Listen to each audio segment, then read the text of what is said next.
Powered by GoGoat Sports and in partnership with TSN, this is Season 3. It is Episode 31 of the Ray and Dregs Hockey Podcast, presented by our title sponsor, Canadian Club Whiskey. Mike Johnson from TSN, former National Hockey League, I was going to say star, really good player with the Toronto Maple Leafs. There we go. I think that's fair. I think MJ would agree with you, you know. Yeah.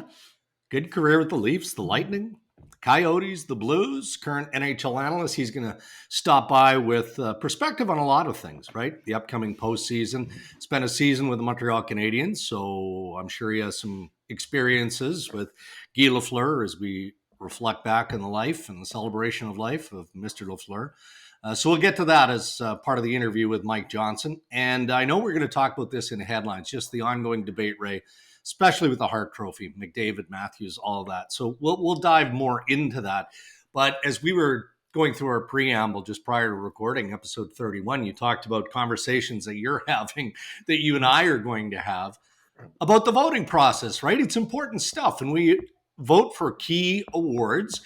You have to respect the tradition of the award and put the time in to make sure that what you're submitting is well-researched and you feel good about it. It's not an easy process, is it? It's not at all. Now, when they decided, the Writers Association, to make all the ballots public, yeah, I thought, oh, great idea.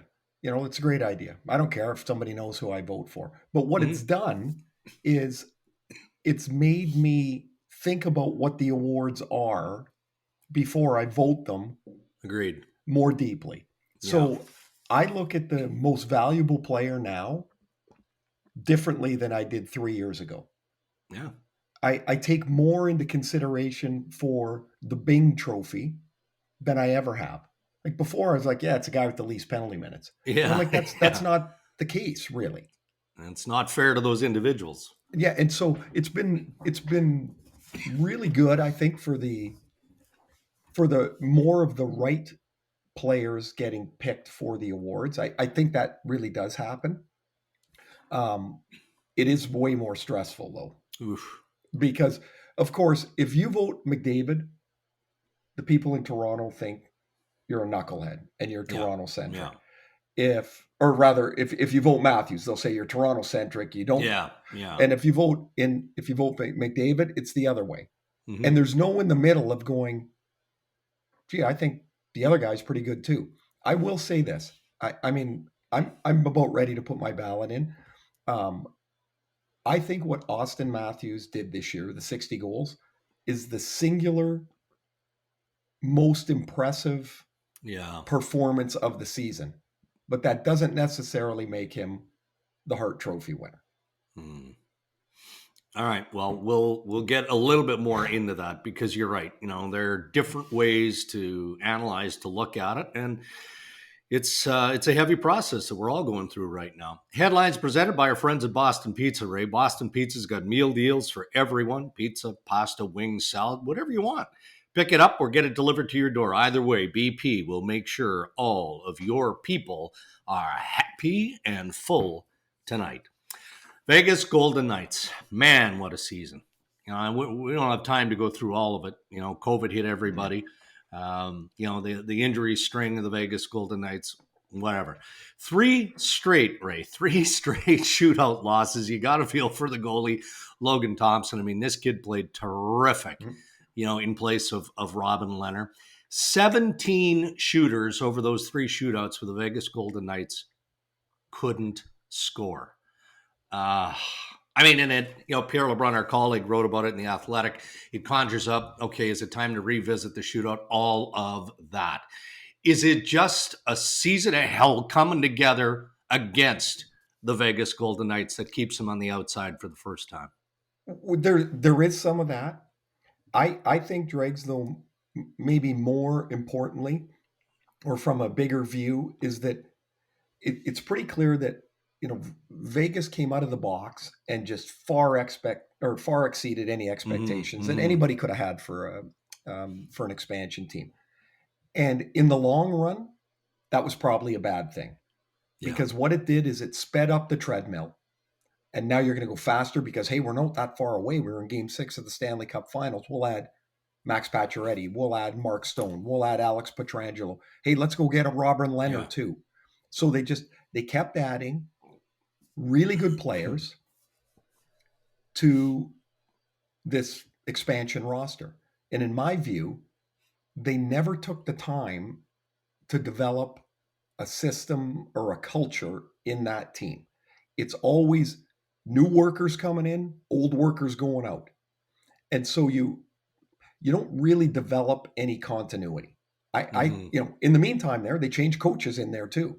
I mean, the movement, if you look at the personnel movement, aside from the injuries in Vegas, man, that thing is spinning constantly. Oh yeah, by the way, Evgeny Dadonov, Jack Eichel. And then by doing that, they just put themselves in a cap pickle that really came to fruition with the canceled Dadonov trade. I think this is all a culmination, missing the playoffs, of all of that. Yeah. Really of it all. Because they went out and got Jack Eichel, and they knew that put them like 4 miles over the cap. And they just kicked the can down the road and said, we'll deal with it later. Mm-hmm. Well, when they had to deal with it, it didn't work. And then they were stuck. Mm-hmm. And then they lose both of their goalies. I mean, Robin Leonard was playing or trying to play with multiple injuries, and he wasn't really very effective. Right. And then the guy they signed to be the backup, Laurent Brossoit, he's out too. Yeah. And so, hey, our season rides with Logan Thompson, who was in the East Coast League a year and a half ago. Like it's a crazy thing. Here's what I'm really interested in now, as they do the postmortem on this. They don't have very many draft picks left. They traded them all for those players. Yeah. Like none of their top end picks that they've already made. They've got to rebuild that system somehow kind of fast. Yeah. And everyone says, and literally everyone that you talk to says, well, they're going to have to move money to get picks back. Oh yeah, because lots of teams have cap space to take a $5 or $6 million contract on this summer. Yeah. It's going to be hard. It is going to be hard. And in future episodes of the Rain Dregs Hockey Podcast, we'll dive deeper, and we'll look at some of the other teams too. And recently we talked about the over-the-shoulder teams, right? So that applies in the East and definitely applies in the West as well. So more on that on the podcast coming up. Just touched on Matthews McDavid. It does feel like a 1-2 race for the Hart Trophy. So let's look, because I always say the same thing, Ray. We touched on it off the top. Maybe it feels easier to make the decision between Matthews and McDavid for the Hart as 1-2. Okay, great. You've got to put 5 names on the ballot, right? So it's not like 3, 4, 5, and maybe even 6 this year are that easy, right? You've got, again, we've talked about Igor Shesterkin. The goalies have a trophy. It's called the Vezina. And for me, the goaltender has to do something just extravagant consistently to win the Hart. It's happened with Jose Theodore. We understand. It's happened. We get this. However, he can still be on your ballot. He can be on your ballot, but again, because of the transparency, and this is important, there's so many qualified candidates here. Yes. You've got Roman Josi. You take Roman Josi out of Nashville, they probably don't make the playoffs. Igor Shesterkin doesn't have the year that he's had in New York.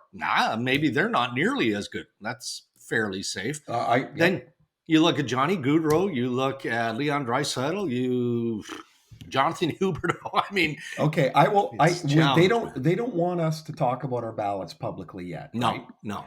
I will say this, because of all of the names you've thrown out, I can't seem to find a way to get Leon Draisaitl on my ballot. And that seems utterly ridiculous. It seems absurd. And I'm like, what's really good is the copy and paste. So I've got these guys, I've got 7 guys on my 5 votes, and I keep copy and pasting and moving them around, and it never looks any better to me. I've got 1 and 2. That's McDavid and Matthews in whatever order I've got them. Yeah. And I don't, like, that's easy to me. Well, not easy, but I'm like, yeah, okay, I'm comfortable with that. Past number 2, I've moved around my 3, 4, 5 guys on the Hart. Yeah. I'm telling you, 6 times. And because Gord's such a pain in the ass, Yeah. I send it. He goes, "Oh, by the way, you've spelled Austin wrong."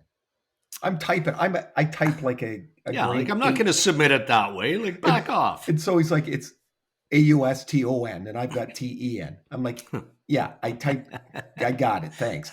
But he's just, I'm like, of all of that, you picked that out, you donkey. All right. Well, again, lots coming up because our votes will be made public. So, But it's fun to that's be part. pure It's fun to be fodder. part of, isn't it? It is fun to be part of, and But it's stressful. it is stressful, and it's an honor to be involved. Yes. So you have to do your due diligence, and I know you work hard at it. Evander Kane, right? Better fit for the Edmonton Oilers and regular season impact than any of us could have or should have expected? Or no, you knew he had that game, and you believed that he would contribute to the degree he has. Well, I mean, it's been a perfect fit. The size and the strength and the scoring ability that he's always possessed. Yeah. Of course, the problem with Evander Kane is not the game; it's the stuff that he drags around with him. Mm-hmm. I thought when Edmonton signed him, the best part about it was A, it was just to the end of the year. B, you're going to get Evander Kane on his very best behavior with a very hungry player. And all of that has played out. I mean, whether he's with McDavid or he's with Draisaitl, or earlier on they had him playing a little lower in the lineup so they balance things out.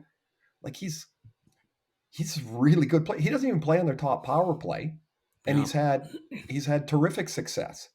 So I think Edmonton, for having zero tradability and cap room, Ken Holland, who was thought of as the village idiot in September, and now has a lot of supporters in Edmonton. Funny how that goes. They pulled off a really shrewd, low risk move when they picked up Kane for those reasons. It's 1 year. It's a very hungry player, and you're putting him in a position to succeed. Now, so do you move out players now? Do you move out players to make room for them in the future? It has to be considered.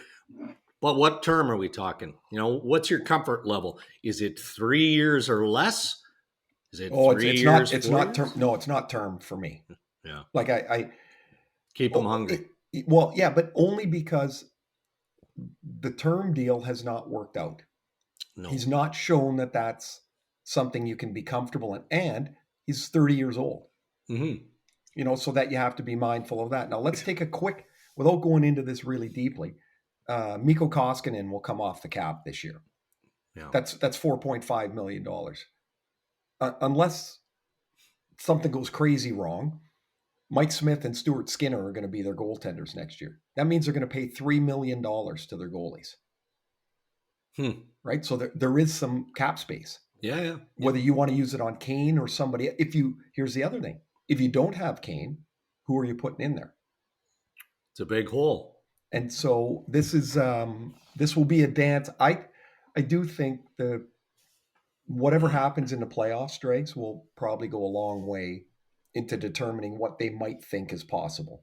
All right, Ray. Why don't we wrap up headlines this week, episode 31, with the NHLPA poll.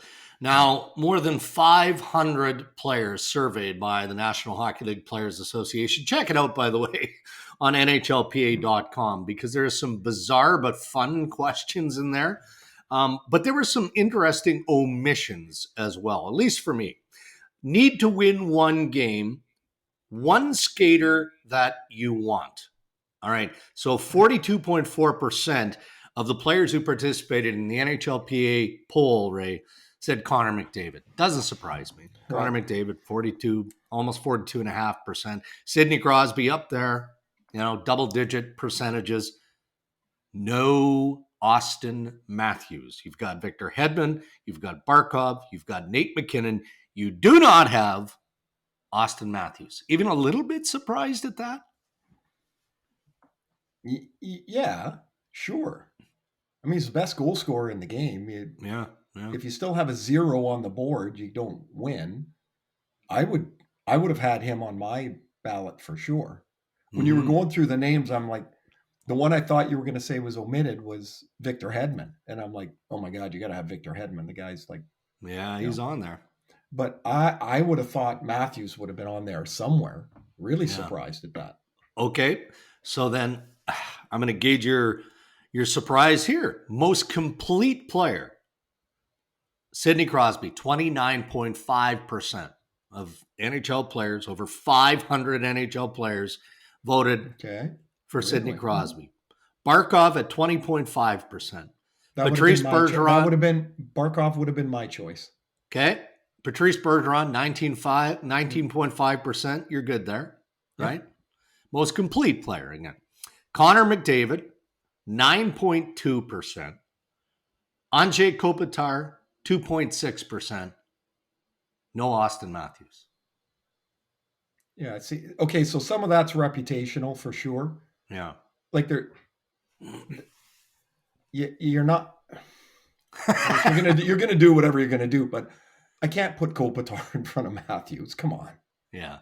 Yeah. Like, so Kopitar had a negative goal differential this year. Mm-hmm. I know they played on a team that was banged up, and they asked him to do a lot because they were so decimated by injury. But like, it's I don't know, interesting, I guess. But they're the guys that are playing. It doesn't matter what the hell I think. Right. But here's the thing: a lot of those players, of course, would have played against Matthews one time this year, and so maybe on the night they played, they weren't that impressed. Yeah. Would you be pissed off if you're Auston Matthews? Because, again, we hear from players when it comes to the Pearson, right? Because it's voted on by the players as the most outstanding. And the players will often say who won it, it means so much because I'm voted on by my peers. Mm-hmm. So if you're paying any attention to an NHLPA poll, which these guys pay attention to everything, right? And you see your name isn't included on those two categories, is it going to sting? No, I would, if I'm Auston Matthews, I'm like, what a bunch of knuckleheads. Yeah. Like that's what I would think, I guess. The second part of that is most guys fill that out, that form, if I remember correctly, in about 48 seconds. Yeah. Yeah. So. And when was it done too, right? Because that matters. Well, right? Yeah, but I mean, if they say to the guys, hey, we got to fill out this NHLPA poll, and your NHLPA rep goes around and hands you out the papers right before a skate one day, you might be filling it out and tying your skates at the same time. What I'm saying is, I don't know if the research was as deep as probably it should have been. Fair enough. Great way to wrap up headlines presented by our good pals at Boston Pizza. Rare interviews on Ray and Dregs brought to you by Canadian Club Whiskey, who are asking, are you over beer? Try a refreshing CC ginger ale with lime next time you're having a drink. And how about this, Ray? The CC and ginger ale mixed and ready in a can is now available in pretty much every province across Canada. You got to try it. I mean, you and I have had the luxury of cracking one of these bad boys open. Not recently. We got the fresh taste test, several months ago, last summer. So looking forward to another one. But it takes all of the challenges of mixing that cocktail just away, right? Pour it in a glass, drink it in a can. Yeah, or the ineptitude of mixing one like me. So I like this better, and it's delicious. It's awesome.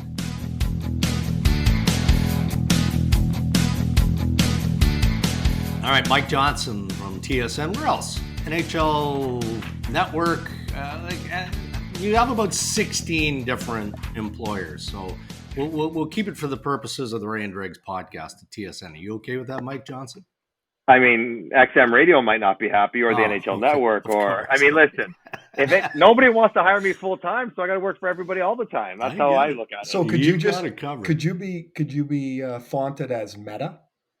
I'm everywhere all the time. Yes, please do. All right, before we get into the heavy stuff, I need you two guys, Mike Johnson and Ray Ferraro, to help each other out here, because very soon, Mike, you're off to the World Championships, correct? The men's Worlds in Finland.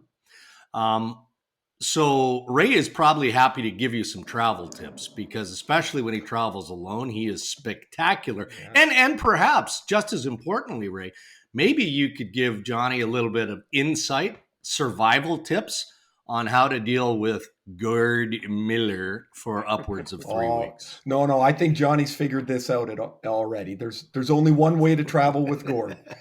You bet, Gord. Yep, I'll meet you at 10 o'clock, Gord. Yeah.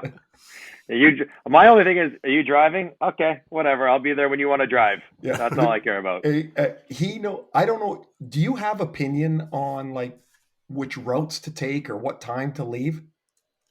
Well, Ray, you and I are different in this way because you're quite punctual, or like you go early, you want to be there early, and I'm like, no, I want to I'll cut it closer. So, he's always like, let's leave. We're in Ottawa. It takes 40 minutes to get to the rink here. He's like, let's leave at 4:30. I'm like, how about we leave at 4:50?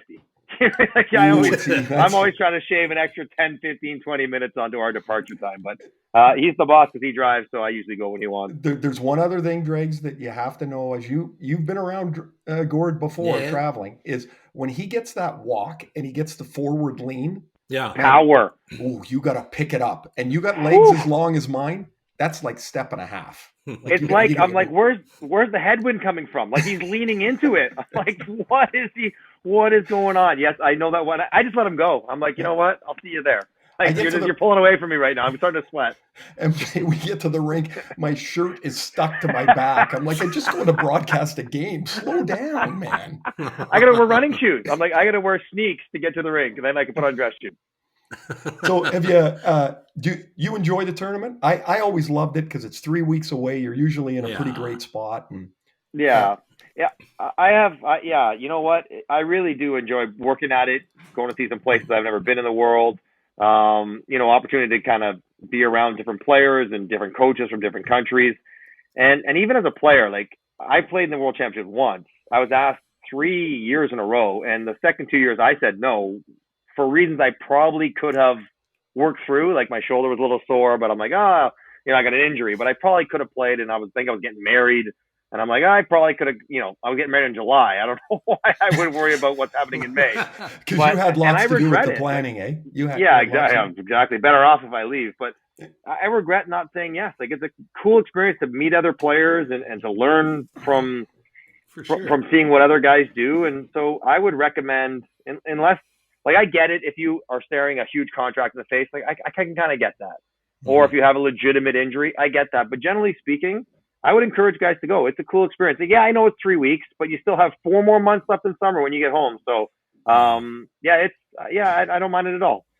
When do you think guys will think differently this year, given the way this? I don't know what it feels like to you. This season feels like it's been 11 years long to me, and I think it's probably the same for the players. The way they got boxed in here at the end. What do you think? Will guys say yes? Will guys bail? I think it won't be as hard as maybe the last couple of years, but I think there's legitimate concerns about it's in Finland, which is proximity to Russia and what's going on, in Ukraine. So there will be concerns about that. And I think there'll be concerns about COVID and the protocols and what happens if something happens over there. And I think we forget, this year has been the Olympics, COVID rules, travel, all it's been a bit disjointed. Plus last year was weird. Plus the year before was weird. I think guys are like, you know what? I wouldn't mind just having a summer that feels like a normal summer. Like I'm done. I go back to wherever I'm from. I spend my summer, get to train there. I understand that sentiment. It's been a grind for everyone in the world, but for NHL players as well. Let's shift over to Montreal, Mike. You spent one season with the Montreal Canadiens. That was 2006, 2007. Enough time to experience the great city as a player, the passionate fan base, and enough time to be around some of the iconic alumni, including, of course, the late, great Guy Lafleur. Now, any experiences that you had as a player, maybe as an analyst and bumping around at the Bell Center that come to mind as we reflect on the great person Guy was and the wonderful career, obviously? Yeah. So but before I even get going on, I played in Toronto and I'm from Toronto, and Toronto's an original 6 team. It is not even close the degree to which you learn to appreciate the history of an organization compared to Montreal. I was in Toronto for 4 years. I was in Montreal for 1. In 2 months, I had a greater sense of like the depth of importance of that franchise and the players who made it what it was when Mr. Beliveau walked in the room. When Red fit, like it was just moments you're like, this hits differently. And so my very first day as a Montreal Canadien was the preseason golf tournament. And I'd not done one thing ever. And on that day, I happened to get not paired off with Guy Lafleur, but just kind of talking to him for like 15 minutes. And it came across right away, like how much he cared about the Canadiens. Like it just oozed out of him. Like not his version of the Canadiens, like my current version, and how much it mattered that they were good and played well and played a certain kind of style, and how you need to represent well for the people of Montreal and the people of Quebec. Like it all came pouring out in like 10 minutes. I'm like, wow. I mean, you get a sense of the magnitude of the organization you're getting to play with. So that was my very first experience ever talking to Guy Lafleur. And kind of knew who I was, but I certainly knew who he was. It was amazing. And then, you walk in the big ballroom, whatever, for the dinner thing, and current players are there, and Hall of Famers and great players. And he walks in, it's different. It's like it's his presence. Everyone knows he's there. He has that gravitational pull where everyone is drawn to him. He's magnetic that way. And I think my mom's family's from Montreal. My sister's born in Montreal, and like. I think the way he played was so important, the kind of style and grace and dynamic offensive way that he played, the hair, and all of it mattered to not just because he was good, but it was the way he did it that resonated with the people of Montreal. And the same with the way he lived his life. He was kind of this charismatic rock star, movie star, hockey player. And I think that mattered as well as being good at hockey and winning and everything else. And he was the right guy, the right moment in that city, in that province for that franchise. And he's, you think of, I guess, what, Roger Richard, Jean Beliveau, Guy Lafleur, like the pillars, Howie Moran's, I guess, like the pillars of that franchise that made it what it was over the 60, 70 years. He was definitely one of them. And it came across so clearly, so quickly. Remember back in the day before, you'd get all these pictures available of yourself playing. Now like the guys can just go online and find a million pictures of themselves. Every once in a while, a team photographer would say, "Hey, I've got these pictures. Take a look. Would you like any of them?" So I'm thumbing through this one. I'm in Hartford, and there's a picture of me playing against Guy Lafleur, and we're kind of got our sticks crossed on the boards. I'm like, I want that one. Like I didn't collect much, over my career, but it's just what you said, MJ. It's like there was just something different about everything that he did. And at this time, of course, he was older, right? He was playing in Quebec, and I'm like, that's Guy Lafleur. What the hell am I doing on the ice with Guy Lafleur? And I was just, the Canadiens do such a good job of recognizing, and it was just, I don't know. It's so sad that he's gone. But his family must feel the love of the province, because it's really was incredible to see. Yeah, the ceremony, and again, I was there when they closed the Gardens. Would have been a noteworthy event in hockey history. And it was like it's not the same. Montreal just understands how to do it. The ovation, I wasn't in the building, but to watch it online, it was amazing. They just get it, taking the ads off the board. Yes. Something as simple as that, which maybe cost them money. I don't know, but just all the touches that just hit the right notes. Montreal, I mean, maybe because they have so much experience. I know the year I was there, I think they retired Ken Dryden's number or something, and had a Serge Savard night. Like I got a Dryden jersey signed to me, and it's like, like this. They just have a lot of moments to practice it, I guess. And unfortunately, this one was a little bit more sad, but. Yeah, I mean, the family would be able to look back at that. And, obviously they're grieving now, but in a year or 2 or 5 or 10, and be like, my God, like Guy was so important. And these are, a lot of people in that building maybe never saw him play or remember him playing. Right. But in Montreal, it just gets passed along. You just know. It's a cultural phenomenon. You just know. You mentioned the importance of the team and the province and the city and all of that. And so now you do games there, and this has been a pretty tough year. in Montreal. Now they get the highest odds to get the top draft pick, thanks to Arizona's late season push of whatever that was. Way to go. So Carey Price, I mean, it was not statistically a very successful return to the ice. I mean, he was away all year. I mean, I don't know what else it was going to be. What's your gut on what do they do with Carey Price? Does he want to move on? Does he want to stay? How do they rebuild with him or without him? You know what, Ray? I don't think it matters right now because he hasn't shown him that he can stay healthy. And we'll wait. I mean, he's just gotten to the doctor in New York again, and he clearly wasn't right physically after playing for 10 days. So, you know, even if he wanted to move on, if the team wanted him to move on, no team's taking him on, not without knowing he can be healthy. And he hasn't shown, and I'm not blaming him. Like, you know, his body didn't react well to playing games. He played 4 games. Like, it's not like he played 2 months. He played 4 games, and his body was giving out on him already after a year off for a meniscus surgery, which I've had. It's like a 6-week thing. Now, I'm not playing goalie. So, I mean, I think they need clarity. Like, they need to understand, is Carey going to be able to be healthy to try to play again next year? And I don't know if they'll get that answer. The doctor could conceivably say, like, your knee is shot. It's never going to get better. And then, you know, you might be like, okay, well, I probably can't do it. And he goes down the road of Shea Weber, where he's not retiring, but he effectively is retired because his body is given out on him. But if he says, well, you know what, train, rehab, try it again, he'll do that all summer. And then you won't know until you get to training camp.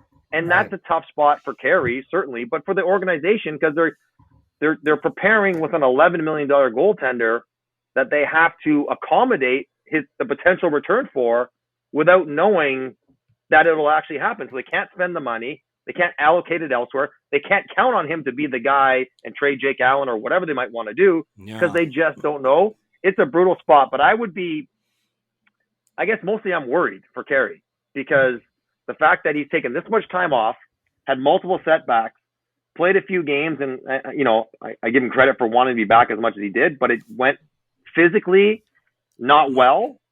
Like that doesn't give me great confidence that he's going to get better. When I look around the Eastern Conference, I'm trying to find one team that goes, and pops on me, and I'm like, that's the team. Yet I don't seem to be able to find it. There's 4 or 5 of them, and you go, they're kind of all the same. Like, good. A hole here, but geez, good. Who does anybody jump out for you? And you're an old Leaf guy. Am I nuts? Or I think the Leafs are pretty good. I kind of like them this year more than I have in the past. Well, I mean, yeah. I mean, my Leaf alumni card doesn't get played very often. It's been a long time, but they are good. I'm pretty sure as we're talking, they're the 4th best team in the league by winning percentage. It's pretty good. They did that. And like what people don't appreciate, like they did it with bottom 5 goaltending. Like how good do you have to be a top 5 team with bottom 5 goaltending? Like it's pretty amazing what they've done, considering how pedestrian their goalies were from December on. Now Jack Campbell's been good the last 10 days.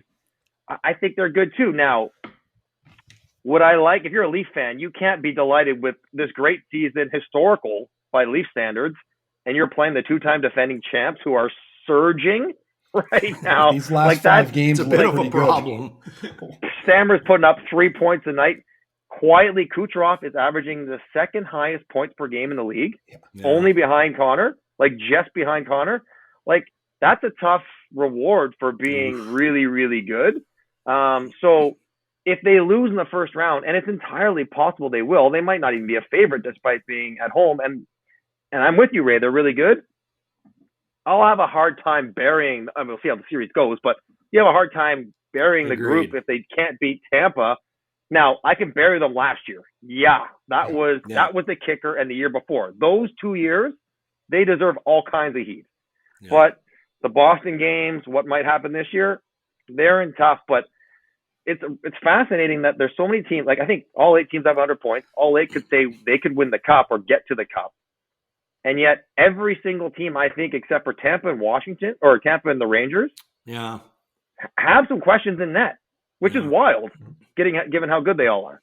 Yeah, so throw a couple of sleeper teams at us then. I mean, I don't know if it's fair to call the Rangers a sleeper team with Shesterkin and a 50-goal guy in Kreider, et cetera. I mean, could St. Louis and the West fit into that category as teams that, okay, we need to pay attention to these clubs? Yeah, so the Rangers are interesting to me because for the first 2 months of the year, it was Shesterkin and not a great team.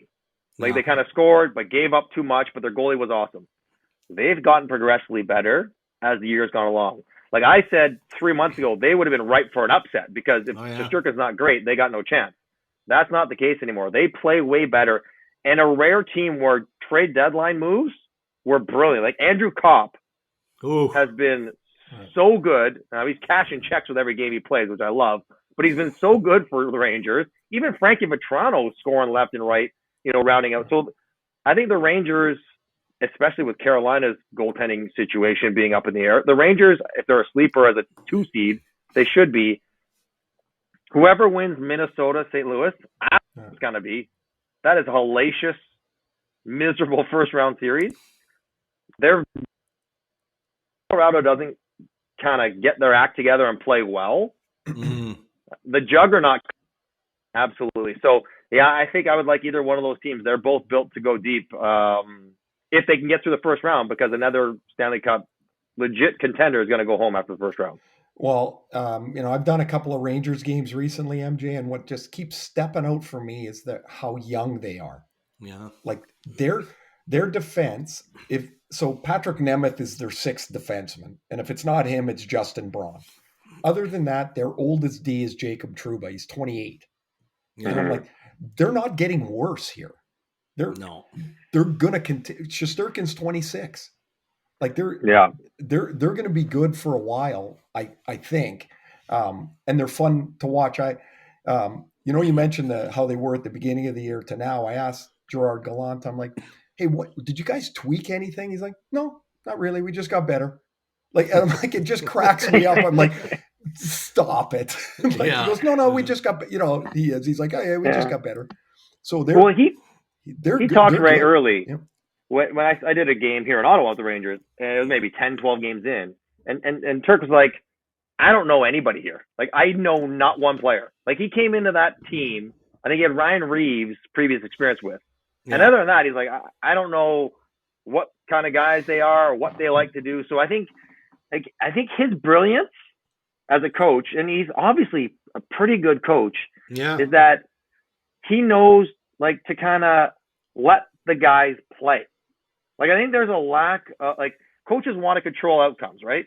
So they want to feel involved, and they do that by, micromanaging what happens on the ice. And I think part of Turk's brilliance is I believe in the talent, so let him go be talented and make plays. All right, Mike, thanks for joining us, and safe travels overseas.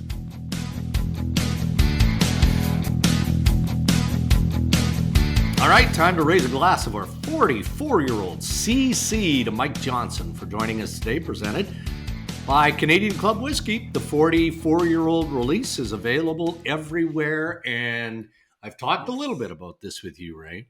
I hadn't cracked the 44-year-old until very recently, last weekend. Mason Dreger comes home from Guelph University, finishing up his 3rd year, and I thought, you know what? This is one of those moments. Father, son, just have a splash of that beautiful 44-year-old. You know what the challenge is, though? I mean, you use it because you're celebrating a milestone type of experience, which it was. It's just having one. That's the challenge. It was. Now, how old's Mason now? How old's Mason now? 21. Yeah. Okay, so he only gets one because. That's exactly right. Because at that age, and appreciation might not be what it would be later on in life, whether if it's 44 or 44 weeks. Yes. He's going to be like, he's going to notice the difference, but he's going to go, I'll have another. Yeah. Well, and look, I mean, I'm very careful with how much I pour of this stuff, right? I need to ration these things. I do. So his girlfriend, Kaylee, who's a lovely girl, was also over, and she wanted to try it. I'm like, okay, well, trying it isn't getting the full ounce and a half. Oh. Trying it is barely painting the bottom of the glass. So that's what Kaylee got, was just, she said, I'd like to taste it. Okay, you're getting a taste. So she got a sip. Well, and that was it. That was it. Sorry, Kaylee. Yeah, sorry, Kaylee. We have the conversation with Mike Johnson, and you made mention of how much you loved your time spent at the Men's World Championship, and I've been to a bunch of them as well. I feel like I'm going to miss it. He's going in your place. He's going to work closely, of course, with Gord Miller, TSN, covering the Men's Worlds from top to bottom, wall to wall with the games. You don't miss the travel, although I know you miss visiting these great European countries. Yes. So what part of the Men's Worlds did you enjoy the most? Oh, I think going to incredible cities around the world. Because you're there longer, you get to learn a little bit more about the people and the city and the food. Being around hockey people from around the world. Yeah. Like all of that, Dregs. I don't really particularly love being in a hotel for 3 weeks. No. I mean, great hotels. TSN looks after us. Amazing. It's still a hotel. Mm-hmm. And like after a while, like I want to go home. Yeah. But man, all of those things, I do miss it. I do miss that part. And I do miss that Cammie and the kids would come over. Yeah, they'd come and visit, right? And so you'd get like, here we had one of our great family vacations was in Prague. Now, when are we getting as a family to Prague again? Yeah, not very often. No. And especially now as the kids are older, right? Right. Now you got to shackle them to get them to come along because they're like, they want to go be with their friends. But I loved all of that stuff. I loved it. And it's always a good time. I mean, Gord's just awesome to travel with. And as much as we like to tweak him and, he does the same, right? But it's a great event. It really is. And I don't think in North America, Dregs, people understand how important that tournament is in Europe. Mm-hmm. Like that, like you go huge. you're going to go to they're going to Helsinki this year. Man, that's going to be a fabulous event. Agreed. A fabulous event. Now they're going to play in the older arena because the brand new arena is Russian owned. Mm-hmm. And so they're not going to play there. But the old arena it's 14,000 people. It's going to be rocking in there. It'll be awesome. So aside from the Men's Worlds and the fact that Mike Johnson is going to be the primary analyst, we obviously brought him on to the Ray and Dregs podcast to talk about his experiences with Guy Lafleur. As we and so many hockey fans around the world celebrate the great life of Guy Lafleur, the player he was, the man that he was. And I thought Mike Johnson put it perfectly, right? I mean, he spent 1 year in Montreal, 2006, 2007, but it feels like he came away from that year with a lifetime of memories. Yeah, I mean, just the way he spoke of how quickly he learned the importance of the Canadiens in the history and their history and their connection to the people in the province.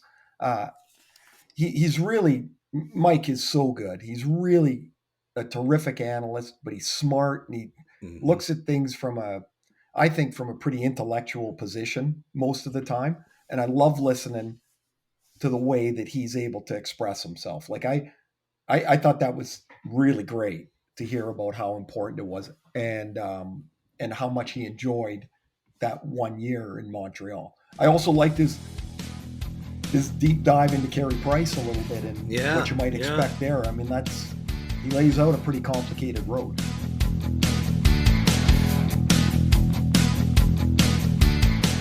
All right, if you're watching us on YouTube, there is the smiling face of Chris Abbott from Coolbet.ca. A little grayish in the beard, getting grayer by the moment.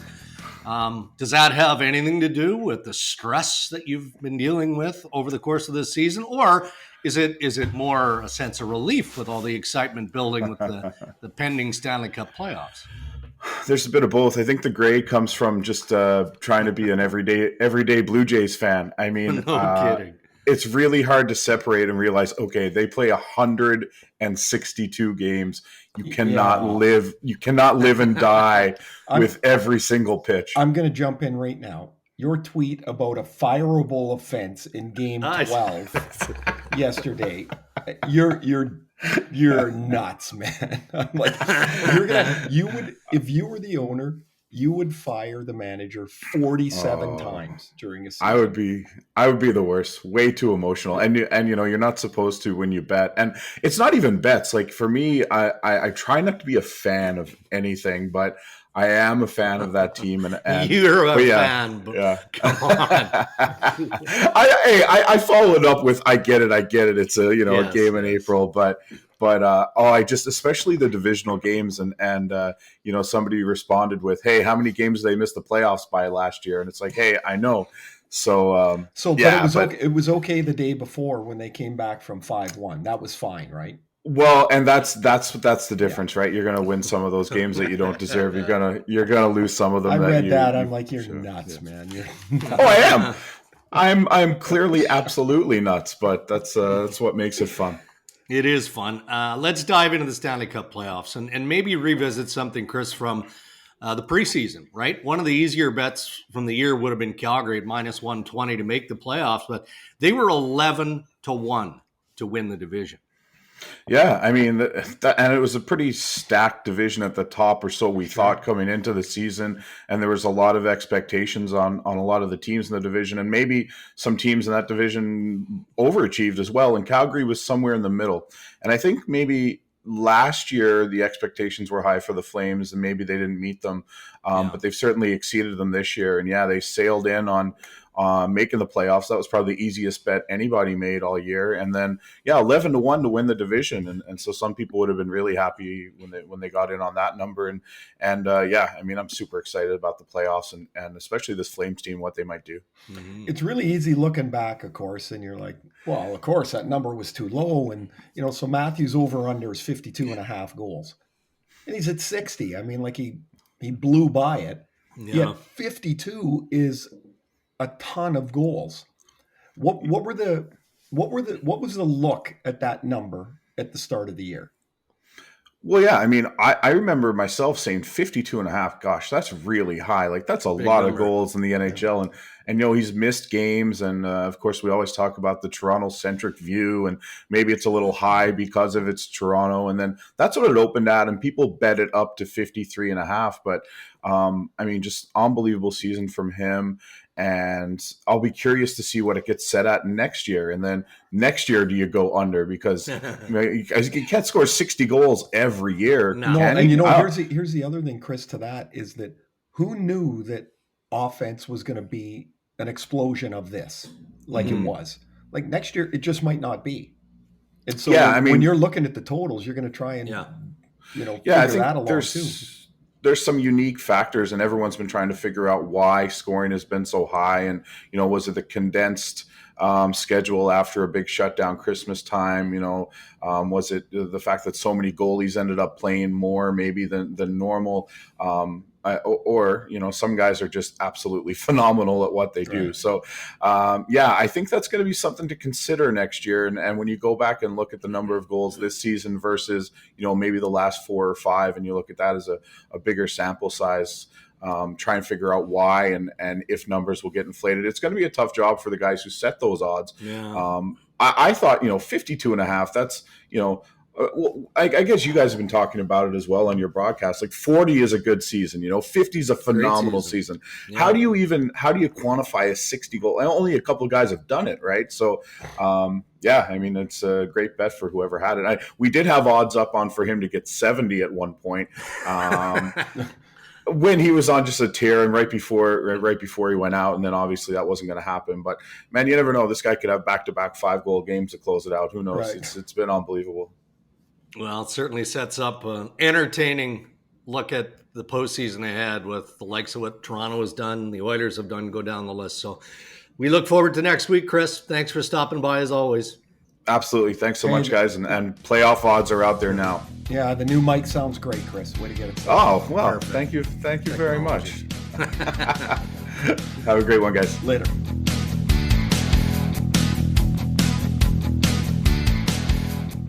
All right, time to put you on the spot with Ask Ray and Dregs Anything. Each week, we invite you to fire your questions to us on Twitter, Instagram, at Ray and Dregs, or on the website, rayanddregs.com. To Instagram for the first question, Ray, from Ryan White, who asked, Ray, if you had to pick 1 or 2 decades to play in, other than your own, when would you? I would say the decade of 2000 to 2010 to 2020, because salaries exploded in that decade. That would be my first choice. And outside of the absolute lunacy around the rules in the 80s were a lot of fun. Like I was showing my younger boys who were 15 and 12, I was showing them some highlights, and they're like, what is going on out there? I'm like, oh yeah, that happened 4 or 5 times a year. Why are all the players fighting on well, that just happened because of this hit. And so I would say those would be, for 2 very different reasons, would be my 2 favorite decades. By the way, sorry. Yeah. I can't play. I couldn't play. I got it right. That was part of the question. I'm going to say Dregs, because I think it's in the ones I did not. Yeah, if you had to pick 1 or 2 decades to play in, other than your own. So, yes. Yeah. So the 2010 to 2020, because that's when the salaries exploded. And I think I would have loved the train travel in the 50s and wearing the hats and, like all the suits, the cool. Like, I think that would have been a cool time. All right. James Leach wants to know, Ray, how would you start your NHL franchise? Would it be with an elite center, elite defenseman, or elite goalie? Elite owner. And I'm not even really kidding. Like that ownership determines almost all of the path that you're able to drive on. But I would pick elite defenseman first, second, and third.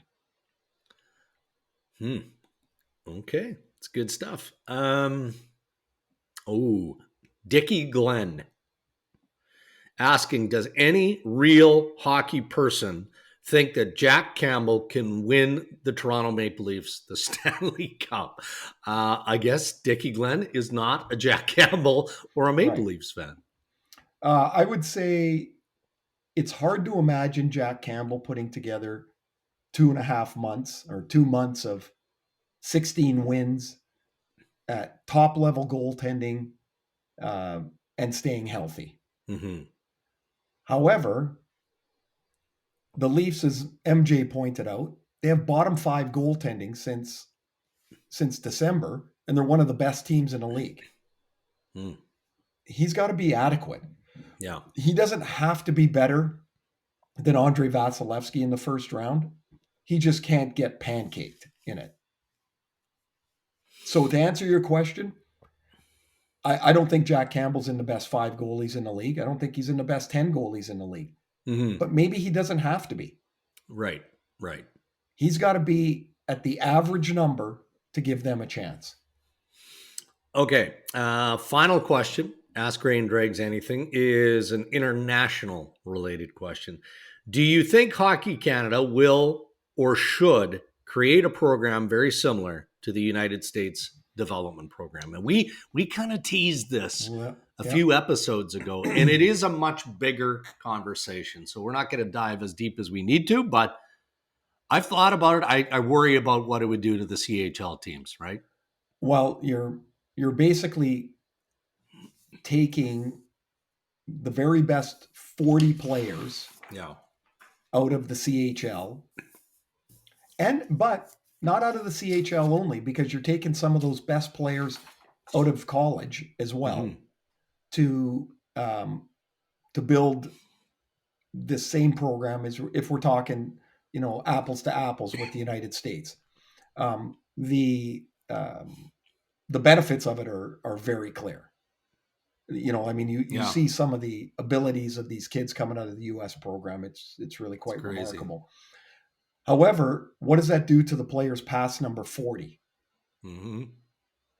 Right? Like, do they, how does that help them? Well, it doesn't, because they're not in the program. the money, where is the money going to come from to develop it? Like to build it? Yeah. That program in the United States costs millions of dollars to run. Yeah. Who's paying for it? You can say Hockey Canada, but how big do you think Hockey Canada is? Right. Especially coming out of a pandemic, right? Okay, and so here's another. You said we're not going to deep dive. It's impossible not to deep dive. I know. Okay, so It's an important topic. Yeah, I look at the U.S. program. There's no program for the women. No. And there should be. And there should be in some form. Maybe it's only 20 players to start. But do you think Hockey Canada is going to start a program with no kickback, like no fuss kicked up, if it's 40 young men and no young women? Yeah, of course. Like, how does that work? It doesn't in today's world, and it shouldn't. Yeah. All right. Well, again, you know what? It's a really good topic, and it's well worthy of more discussion for sure. But those are top of mind ideas from me. All right. That one from Seth. So thank you, Seth. And we'll wrap up Ask Ray and Dregs. Joel wants to know, this is specific to me. He's asking any new toys for the cabbage this year, which is cabin/cottage in Manitoba. What do you got, Dregs? What do you got? Yes, Joel. At great expense, bought a brand new 2022 Tracker Targa fishing ski combo boat with a big Merc engine. Who's going to be allowed to drive that? Mason Dreger is very responsible. So, but how about Holly Dreger? She won't want to. No, okay. She won't want to. I mean, it'll be a big. How about challenge. Katie? Nah, she won't want to either. They don't love to fish. Yeah, it's going to be a select group. I will tell you that. I've got some. My feelings on fishing. Yeah, which is it's a waste of time. Oh, are you kidding love me? Fishing. You don't like to do the work. You just like to eat the fish, right? Yeah, but I mean, like standing on the shore and doing nothing and fishing are not that far apart. Okay. Well, world-class walleye fishing in Lake of the Prairies, so I'm looking forward to that. Wrap it up. I've got a brand new Can-Am side-by-side, and I need that because, I got to get the wood down to the beach. I got to make sure that Grandma Gilly, my mom, is all set up. She needs to be escorted down there and properly shuttled and all that. Do you have the wool? You must have the wool plaid jacket. Oh yeah, several of them. Okay, Not which one. colors? Gonna be Red, yellow, black. Oh, I don't know yellow, black. Yeah, it's very nice. Very nice. Where I grew up in Trail, there's this small community just outside of Trail called Fruitvale, where Adam Deadmarsh is from. Okay. And so basically the plaid jackets were red and black or green and black. Yeah. And we called the green and black one the Fruitvale dinner jacket. Yeah. Like that was their formal wear. So the reason I know this, I do have a number of them. Mason is big into them. We stopped at Pro Bass Outlet in Vaughan, Ontario the other day. The reason I was going to look at a Traeger smoker, which, by the way, we're going to deal with that moving forward. But he's looking at these plaid jackets. So I don't know if he bought one or not, but I have several. Anyway, thanks for everybody for submitting to Ask Ray and Dregs Anything. Reminder, you can check out Ray and Dregs social channels for Rapid Fire, presented by Kintec Footwear and Orthotics, keeping you active on your feet for life. And a little bit later this week, we'll have another Rapid Fire coming your way. You've had a bit of downtime this week. Has it been good? Had Have you been great active? week. Have you been Oh, playing golf? Dregs, Yeah. so good. Good. Well, hung around with the family a bit. I've had opportunity. Landon got home from Germany. Yeah. And I said to Cammie on Monday, I guess it was Tuesday, and I said, what's awesome? Yesterday, Monday, I saw all four of my boys. No kidding. First time since Landon left in July of last year. I saw all good. four of them on the same day. It was just awesome. It was great. So I've had a good run. I got the Leaf game Friday in Toronto, and then I come back home Saturday to basically pack up and get ready for the playoffs. And then it's not announced yet, but I know where I'm starting Monday and Tuesday and Wednesday, days 1, 2, and 3 of the playoffs. And then after that, who knows? I was going to ask you, but you can't disclose that yet. Well, obviously. I don't think I can, and because it's the first year with ESPN, I don't know Yeah, you don't want to rock the protocols. Yeah, no, like I don't know the protocol. I don't know what I'm supposed to say. So I'm going to get on a plane and I'm going to the East. I'm going to start in the East. All right. I suspect a significant series. Let's just leave it at that and move on. So who knows where you'll be checking in for episode 32, right? No, well, no idea. You'll have a good idea. We just don't know what day. It's Monday, Tuesday, Wednesday. I'm doing games. How about next Thursday? That's not bad for me either because, with everything going on, including Guy Lafleur's funeral on Tuesday, we're jammed up. We're jammed up. So I think Thursday it is. All right, buddy. Be well, safe travels, and enjoy the next day. Yes, exactly. Will do. Loose. And let's make sure we get our ballots in. Don't forget they got to be in, by the end of the weekend. Don't forget that. I know you're busy with the cabbage stuff and ordering and all that, but let's get those ballots in. And everybody, thanks for listening. Have a great weekend and enjoy the start of the playoffs. Hope your teams win because I don't care who wins. And that is episode 31. A huge shout out to our partners who make this podcast possible. Our title sponsor, our friends from Canadian Club Whiskey, who ask, are you over beer? Coolbet.co, the free-to-play sports and casino games website. By Kintec Footwear and Orthotics. Book a consultation at kintec.net. And by Boston Pizza. Pick it up, get it delivered to your door. Just let Boston Pizza do the cooking tonight. And by Doer, use code RND and you will save 15% off pants at doer.ca. Thanks again for checking out episode 31, episode 32 coming your way very shortly, focusing in on round 1 of the Stanley Cup Playoffs.